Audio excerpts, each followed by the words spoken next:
Welcome back के mister tutorials में आपका स्वागत है। Chapter 47 question 6। पटना और दिल्ली के बीच का रेस्ट डिस्टेंस 1000 किलोमीटर है। एक non stop train 360 kilometre per our की स्पीड से चलती है। तो ए, पटना और दिल्ली के बीच का डिस्टेंस ट्रेन के फ्रेम में क्या होगा। बी, ट्रेन के फ्रेम में पटना से दिल्ली के बीच में क्या समय लगेगा। आंसर ए, ट्रेन के फ्रेम में हमें कंट्रैक्टेड डिस्टेंस मिलेगा। Contracted distance L dash equal to L under root 1 minus v square by c square, जहाँ L रेस्ट डिस्टेंस है। यहाँ V equal to 360 kilometre per hour. तो स्पीड को हम लोग मीटर पर सेकंड में जब कन्वर्ट करेंगे तो इक्वल टू आएगा 100 मीटर पर सेकंड। अब मान लीजिए x equal to v by C.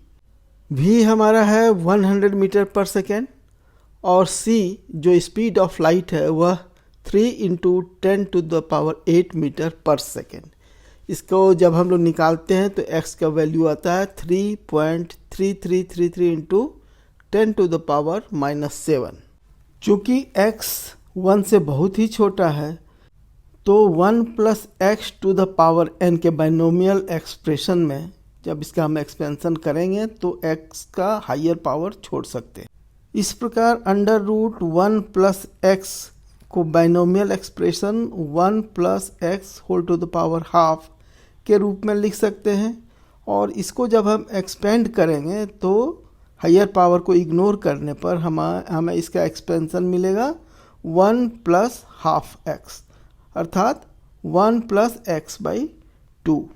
Contracted length निकालने में सबसे पहले हमें इस factor under root 1 minus v square by c square को इवेलुएट करना है। तो इसके लिए हम लोग अब नए सिरे से minus v square by c square को x मान लेते हैं। तो अब under root 1 minus v square by c square क्या हो जाएगा, अंडर रूट 1 प्लस एक्स, जिसे एक्सपेंड करने पर हमें मिलेगा 1 प्लस हाफ एक्स। इसे अभी हमने x के हायर पावर को नेगलेक्ट करके निकाला था। तो अब हम लोग इस factor under root 1 minus v square by c square को इवेलुएट करते हैं। तो ये हो जाएगा equal to 1 minus half v square by c square equal to 1 minus half 1.1111 into 10⁻⁻13। तो ट्रेन के फ्रेम में अब हमारा कंट्रैक्टेड लेंथ L डैश हो जाएगा equal to original rest distance 1000 kilometre into under root 1 minus v square by c square, जिसको हम लोग इवेलुएट कर चुके हैं अभी। तो ये equal to 1000 kilometre into 1 minus half 1.11111 into 10⁻⁻13। तो जब इसे हम और आगे सिंप्लीफाई करते हैं तो हमें क्या मिलता है, 1000 kilometre minus 5.6 into 10⁻⁻8 metre. Second term को हम लोगों ने सिंप्लीफाई करके मीटर में कन्वर्ट कर दिया है क्योंकि ये बहुत ही छोटा डिस्टेंस है। सेकेंड टर्म को हम लोग फर्दर मीटर से नैनोमीटर में कन्वर्ट करते हैं तो हमारा सेकेंड टर्म आता है 56 नैनोमीटर। तो हमारा कंट्रैक्टेड लेंथ L डैश क्या हो जाता है, 1000 किलोमीटर माइनस 56 नैनोमीटर। इसका अर्थ है कि ट्रेन के फ्रेम में पटना से दिल्ली के बीच का डिस्टेंस हमें मिलेगा 1000 किलोमीटर से 56 नैनोमीटर कम डिस्टेंस। आंसर बी, ट्रेन के फ्रेम में पटना से दिल्ली के बीच का समय निकालने के लिए हमें डिस्टेंस में स्पीड से भाग देना होगा।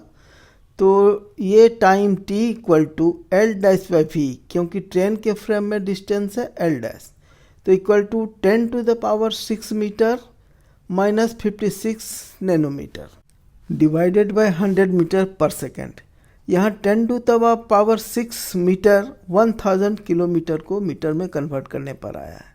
दोनों टर्म में 100 मीटर पर सेकेंड से अलग अलग डिवीजन करने पर हमें आता है पहला टर्म 10,000 सेकेंड और दूसरा टर्म हमें आता है 56 नैनोमीटर डिवाइडेड बाय 100 नैनोमीटर पर नैनो सेकेंड।